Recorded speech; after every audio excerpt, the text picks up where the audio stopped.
È la madre che riceve la notizia della morte del figlio in guerra.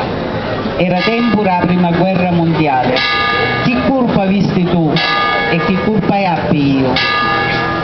Ah, chi colpa visti mai, figlio mio? Nascisti in un tempo che non era l'utovo. Ero ancora un piccirillo quando la guerra scoppiava. E quali danni colpa appi io? Non ti potti trattenere quando l'ordine di partere arrivavo.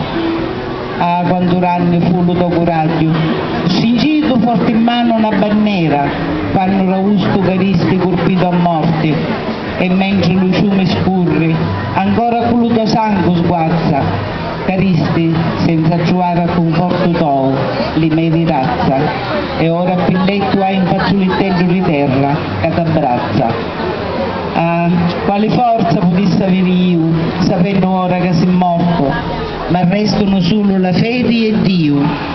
Parlare ti volesse, riluranno amore di una madre, portare di passo passo più il mondo, e invece con l'occhio sudate, rilutando cianto, rognova su una mare, a una medaglietta di metallo. A tremono le labbra mie, mentre lo coro a voce forte diciamo ancora più nomo, figlio mio, con le mani giunte prego i santi che rassano la pace a tutti quanti, e guarduri giorno e notte prego a Dio, che se non era il destino per te a ritornare vivo, ora ne dia, ci voglio venire io, a riposa con l'angelo, dorme, a riposa figlio mio.